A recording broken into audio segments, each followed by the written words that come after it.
Now, in one of Google's original papers, they explained online how PageRank works. And PageRank essentially was a score from 0 to 10 that Google gave most web pages out there on the World Wide Web. And this helps people decide what pages were authoritative and worthwhile getting a link from and what pages weren't. Because of Google's early formula, early algorithm was all about the quality of links. So if you had page C here on the screen and page A linked to you, page B linked to you, page D linked to you, and you only linked out to a couple of other pages, then you're more likely to have a higher page rank, because the higher number of links that pointed to your site compared with the amount of pages that you linked out to, then the better your page rank score. So people were looking for thousands of links to point to their web pages, and there was one time way back in the early 2000s where this worked very, very effectively for improving your ranking on Google. So more and more webmasters became aware that they could manipulate the system.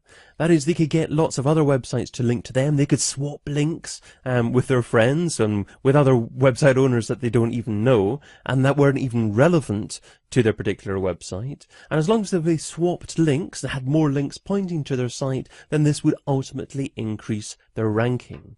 So the whole system could be manipulated quite easily back in 2003, 2004 or so. And of course, it wasn't going to last forever because this was deteriorating the value, the quality of search results. So Google reacted. Now, one of Google's best-known employees is a chap called Matt Cutts, and he's essentially the chief spam fighter at Google. And he posted this blog post back in 2005, saying that there was this Google update, called Jagger at the time, that targets low-quality links, reciprocal links, and link farms. So let's look at those three things here for a second.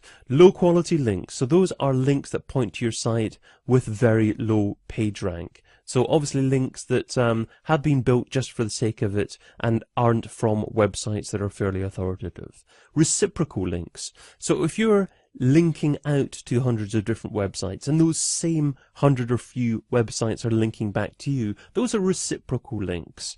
Google, quite rightly, would judge a link as being more authoritative if you've chosen to link out to it and they're not necessarily linking back to you. That's like a vote for that website. But if you're sharing links, if you're swapping links, then it's reasonable to think that the link is probably made by an agreement as opposed to a decision to link to that website because it is a useful resource for your particular readers. And then link farms. So Google wanted to target link farms. Link farms were websites that you could go to swap links, to exchange links with other sites. So those things took a big hit, and that significantly changed Google's search engine results back in about 2005. Now, a year further on, in 2006, Google gave BMW a death penalty, according to this article here on the BBC website at the time. So this is 2006, and what essentially happened then was BMW were building what's called doorway pages for terms like, as can be seen in this article, used car. So what would have been happening is when someone searched for used car, lots of different search results would appear, but when someone clicked on that search result, they'd end up back on the BMW website. And those are called doorway pages. Pages just created for search engines, but then these pages redirect back to another website. And essentially that's not creating a good experience for Google users because I'm sure the user is not expecting or not wanting to see the same website all the time. So Google clamped their foot down and said, doorway pages aren't allowed, we're not going to be accepting this at all, and if you're going to do this, then you're not going to be appearing in our search results. Now, BMW were just out of Google for about 3 days, but this sent a serious message to many big brands out there, and they started to behave quite a bit better in terms of building websites and pages